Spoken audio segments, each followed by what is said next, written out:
सुप्रभात विद्यार्थियों। NSS online classes में आपका स्वागत है। कक्षा 10वीं में अपना नवा चैप्टर चल रहा था प्रकाश। उस दिन हमने एक टॉपिक स्टार्ट किया था उत्तल लेंस से प्रतिबिंब का निर्माण। उसमें 4 स्थितियां हमने उस दिन पढ़ ली थी। आज 5वीं स्थिति के बारे में विचार करते हैं और उसका किरण चित्र बनाते हैं। 5वीं स्थिति क्या है? जब वस्तु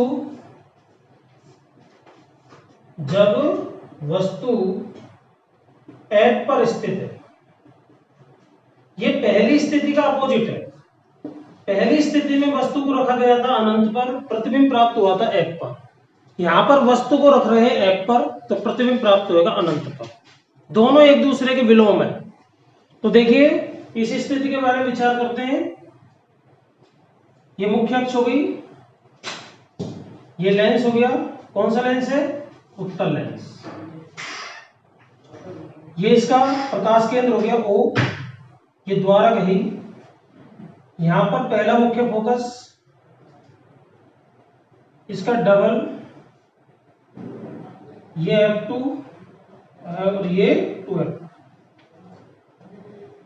वस्तु कहां पर स्थित है? F1 पर।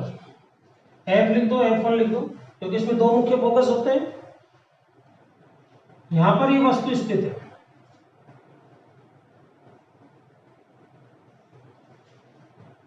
वो 3 प्रकाश के किरणों में से कोई 2 किरणों पर विचार करेंगे। एक मुख्य अक्ष के समांतर आएगी, F से गुजारोगे। दूसरे प्रकाश केंद्र से गुजारेंगे, बिना मुड़े सीधी निकल जाएगी। और तीसरी आपको पता ही है, पहले की अपोजिट है, यानी कि अगर F से आती है तो मुख्य अक्ष के समांतर हो जाती है। तो ये प्रकाश की किरण मान लीजिए समांतर आई। समांतर आने के बाद में कहां से गुजरेगी? F2 से। एरो जरूर लगाना, क्योंकि एरो से ये पता चलता है कि प्रकाश की किरण ये आपतित है या अपवर्तित है। नाम इनका किरण चित्र है, तो एरो के बिना किरण चित्र नहीं माना जाएगा, ये ध्यान रखना। दूसरी प्रकाश की किरण कहां से जाएगी? O से। अब ये जो प्रकाश की किरण आएगी समांतर आएगी, एक दूसरे के पैरेलल आएगी। समांतर आने का मतलब ये हो गया कि प्रकाश की किरणें मिलेगी, लेकिन कहां पर मिलेगी? अनंत पर। तो यहां पर प्रतिबिंब की जो स्थिति है, पोजीशन, वो होगी अनंत पर। अनंत पर अर्थात प्रकाश की किरण अनंत पर मिलेगी तो प्रतिबिंब प्राप्त होगा अनंत पर। अब आप ये भी देख रहे हो कि जैसे जैसे हम इधर जाएंगे और ये मतलब यहां से मुख्य अक्ष से डिस्टेंस बढ़ती जाएगी इसकी, तो प्रतिबिंब बड़ा प्राप्त होगा इसका। यानी कि प्रकृति क्या होगी?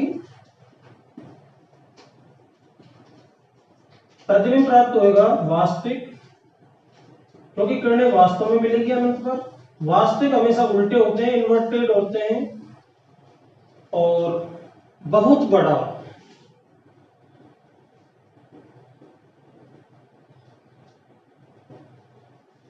तो ये इसकी जो थ्योरी है वो हो गई कि प्रतिबिंब अनंत पर प्राप्त होगा, वास्तविक होगा, उल्टा होगा, बहुत बड़ा होगा। किसकी अपेक्षा? वस्तु की अपेक्षा।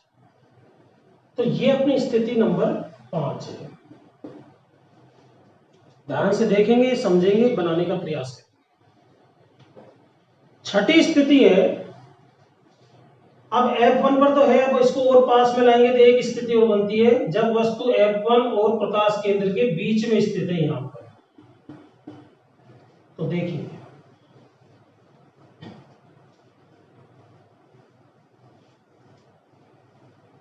स्थिति नंबर 6,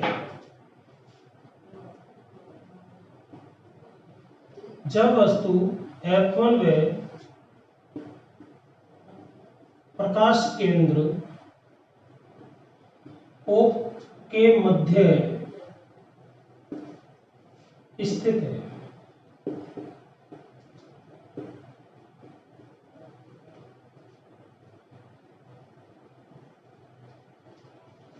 मुख्य अक्ष बनाई,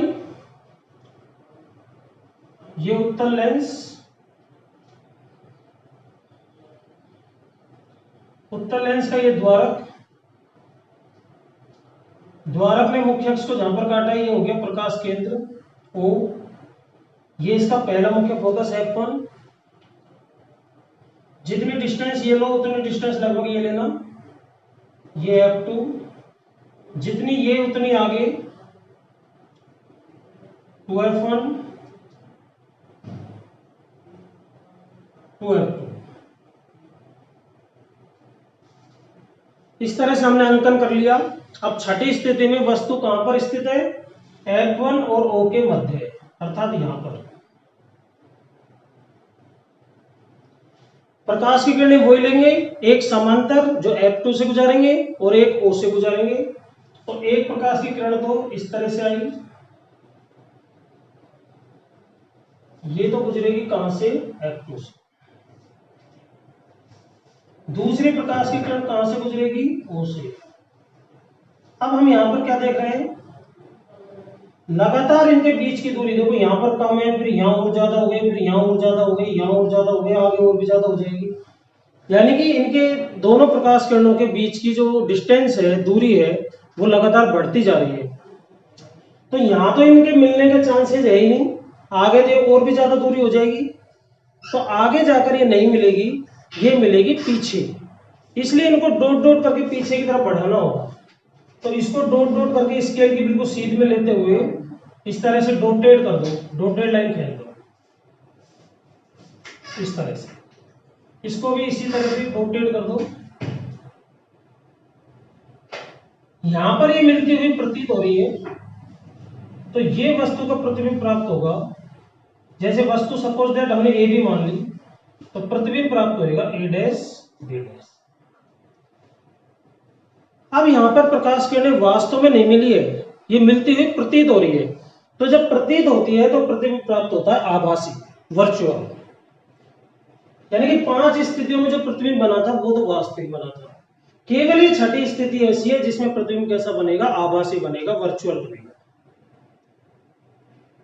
तो इसीलिए ये जो स्थिति है इंपॉर्टेंट है एग्जाम की दृष्टि से। तो इसमें स्थिति क्या हो गई, प्रतिबिंब कहां प्राप्त हुआ, वस्तु की ओर, वस्तु की ओर, ये तो इसकी पोजीशन होगी। प्रकृति नेचर कैसी होगी,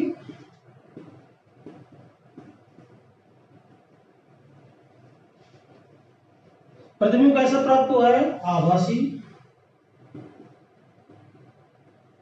आभासी हमेशा सीधे होते हैं। वैसे भी आप देख रहे हो जिस स्थिति में हमने ये वस्तु रखी है उसी स्थिति में प्रतिबिंब बना है, तो सीधा हो गया। तो प्रकृति हो गई आभासी, सीधा एवं वस्तु से बड़ा, ये इसकी प्रकृति हो गई। और ये अंतिम स्थिति है उत्तल लेंस से प्रतिबिंब के निर्माण की। इस तरह से 6 स्थितियों में प्रतिबिंब का निर्माण बनाना आप सीखोगे। एग्जाम की दृष्टि से मोस्ट इंपोर्टेंट क्वेश्चन है ये, 2 या 3 पूछे जाते हैं, किरण चित्र बनवाता है, 5 नंबर का क्वेश्चन आता है। ठीक है, ये तो बात हुई किसकी, उत्तल लेंस की। अब हम बात करते हैं अवतल लेंस की। अवतल लेंस से हमेशा आभासी प्रतिबिंब प्राप्त होते हैं। कैसे बनाते हैं, उसका किरण चित्र क्या होता है देखिए।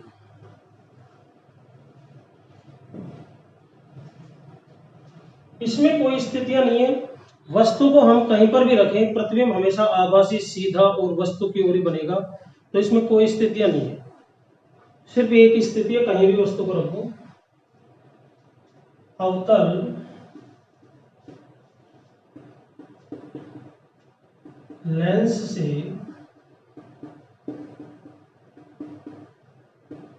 प्रतिबिंब का निर्माण।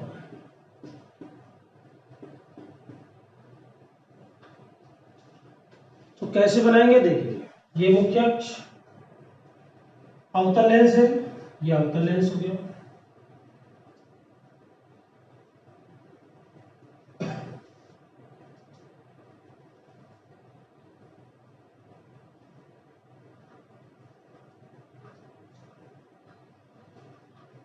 अवतल लेंस का द्वारक खींच दो,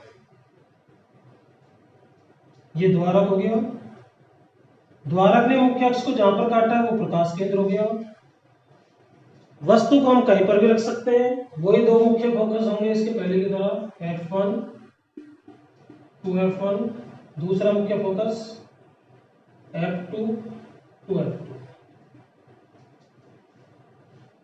वस्तु को हम कहीं भी रख सकते हैं, कहीं भी रख दो, चाहे यहाँ रखो, चाहे यहाँ रखो, चाहे यहाँ रखो, चाहे कहीं भी रख दो, जैसे यहाँ रख दिया। अब चूंकि अवतल लेंस है, अवतल लेंस प्रकाश की किरणों को अपसारित कर देता है, तभी इसको अपसारी लेंस भी कहा जाता है। तो अपसरित करने के कारण ये ऐसे प्रकाश की किरण आई समांतर किसके, मुख्य अक्ष के।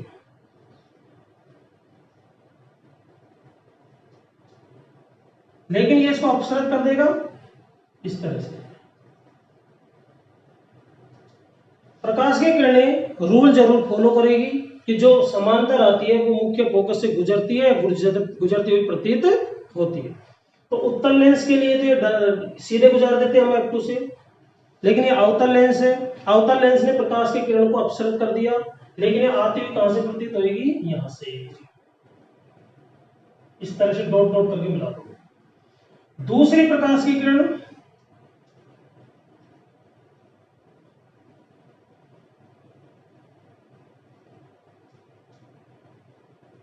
ऐसे आएगी और इसको डॉट डॉट करके आगे बढ़ा दो, ठीक है।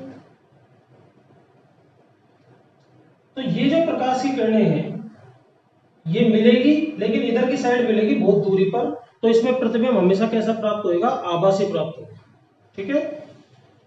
अब दोनों लेंसों के अनुप्रयोग देखते हैं। अनुप्रयोग क्या है, सबसे पहले उत्तल लेंस की बात करते हैं।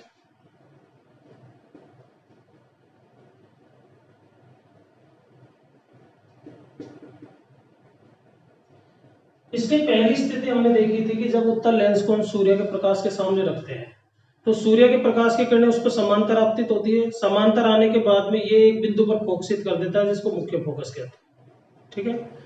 तो जब भी उत्तल लेंस यानी कि प्रकाश की किरणों को हमें किसी बिंदु पर फोकसित करना है, एक बिंदु पर केंद्रित करना है, तो उत्तल लेंस का उपयोग किया जाता है। तो विशेष रूप से इनका उपयोग कहां पर किया जाता है, जो सौर ऊष्मक होते हैं यानी कि सोलर हीटर, जिनसे आप पानी को गर्म कर सकते हो, कमरे को गर्म कर सकते हो, उनमें इसका इस्तेमाल किया जाता है। क्योंकि सूर्य की जब प्रकाश किरणें इसके ऊपर गिरेगी उत्तल लेंस पर, तो उनको ये एक बिंदु पर फोकसित कर देगा। जब बहुत सारी किरणों को एक बिंदु पर फोकसित कर देता है तो वहां पर हीट बढ़ जाएगी, ऊष्मा बढ़ जाएगी, तो पानी अगर वहां पर रखा हुआ है तो पानी गर्म हो जाएगा, और किसी कमरे के अंदर रखेंगे तो कमरे की हवा गर्म हो जाएगी, ठीक है। इस तरह से इसका उपयोग किया जाता है। एक बीच में टॉपिक रह गया था उत्तल दर्पण का। उत्तल दर्पण का उपयोग वाहनों में पश्च दर्पण के रूप में किया जाता है, यानी कि जहां पर ड्राइवर बैठता है तो ड्राइवर के आपने देखा होगा साइड में, लेफ्ट में भी और राइट में भी दो दर्पण लगे रहते हैं जिससे पीछे आने वाले व्हीकल का पता लगता है। तो इसको भी हैंड टू हैंड देख लो साथ में, उत्तल लेंस के साथ उत्तल दर्पण।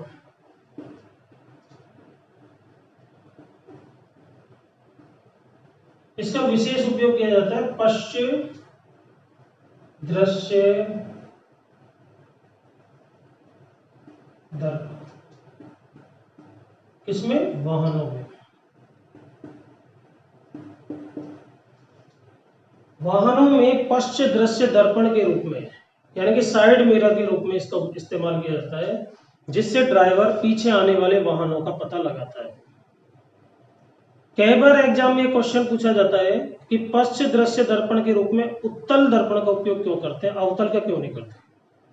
अभी हमने थोड़ी देर पहले प्रतिबिंब देखा था कि जो उत्तल दर्पण होता है, उत्तल दर्पण से प्रतिबिंब वास्तविक भी बनता है,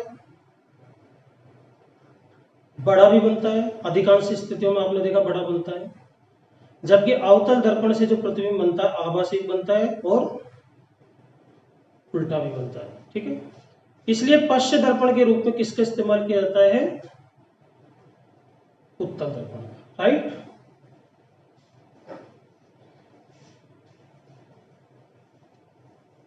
इसके बाद एक छोटा सा टॉपिक है अपवर्तनांक।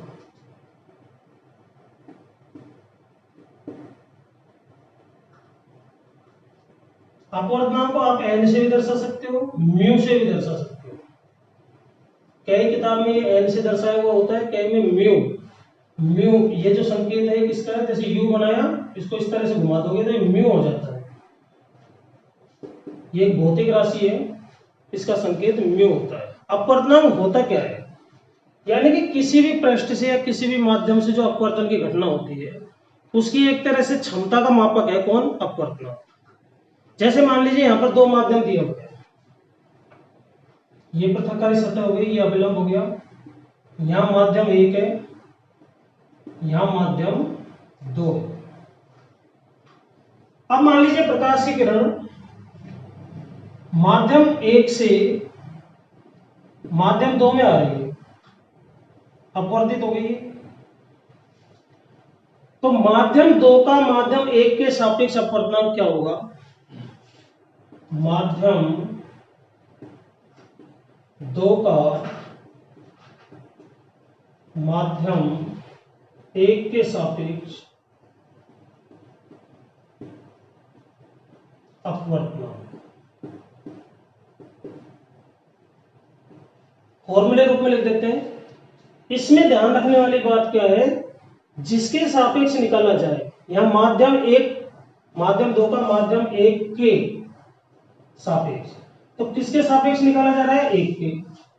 किसका निकाला जा रहा है, माध्यम 2 का,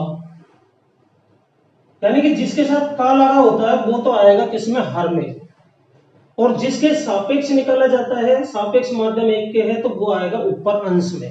तो माध्यम 2 का माध्यम 1 के सापेक्ष अपवर्तनांक क्या होगा, माध्यम 1 में प्रकाश की चाल अपॉन माध्यम 2 में प्रकाश की चाल। ध्यान रखने वाली बात यह है कि जिसके सापेक्ष निकाला जाए वो हमेशा अंश में रखोगे, यानी कि बटे के ऊपर रखोगे, अपोन के ऊपर रखोगे, और जिसका निकाला जाए उसको हमेशा नीचे रखोगे। जैसे मान लीजिए एक एग्जांपल लेते हैं, लकड़ी का जल के सापेक्ष अपवर्तनांक।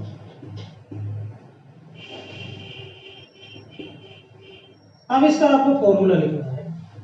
तो यहां पर देखो किसके सापेक्ष निकालना है, सापेक्ष किसके निकाल रहे हैं, जल के सापेक्ष। किसका निकाल रहे हैं, लकड़ी का। तो जिसके सापेक्ष निकाल रहे हैं जल के सापेक्ष, जल तो आएगा ऊपर, यानी कि जल में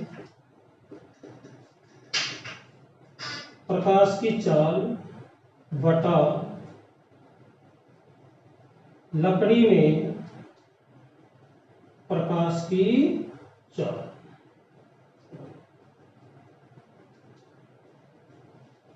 क्योंकि यहां पर जल के सापेक्ष निकालना था तो जल ऊपर आएगा।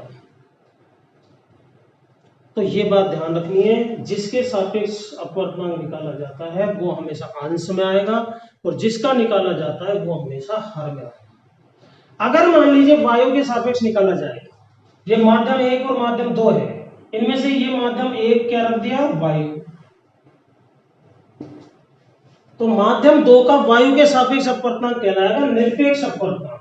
क्या कहलाएगा, निरपेक्ष अपवर्तनांक। तो निरपेक्ष अपवर्तनांक की परिभाषा क्या हुई, वायु के सापेक्ष किसी माध्यम के अपवर्तनांक को क्या कहा जाता है, निरपेक्ष अपवर्तनांक।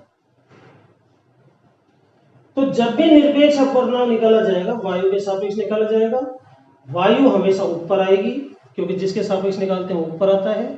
तो वायु में प्रकाश की चाल बटे लकड़ी में प्रकाश की चाल, तो लकड़ी का निरपेक्ष अपवर्तनांक आ जाएगा। वायु में प्रकाश की चाल बटे जल में प्रकाश की चाल, तो जल का निरपेक्ष अपवर्तनांक आ जाएगा। केरोसिन का निकालना है तो वायु में प्रकाश की चाल बटे केरोसिन में प्रकाश की चाल, यानी कि हमेशा ऊपर क्या रहेगा वायु, नीचे वो माध्यम आ जाएगा जिसका अपवर्तनांक आप ज्ञात कर रहे हो। ठीक है, तो इस तरह से हम अपवर्तनांक और निरपेक्ष अपवर्तनांक ज्ञात कर रहे थे। कल इसके कुछ क्वेश्चन करवाएंगे आपको, न्यूमेरिकल क्वेश्चन। ठीक है, आज के लिए इतना ही, धन्यवाद।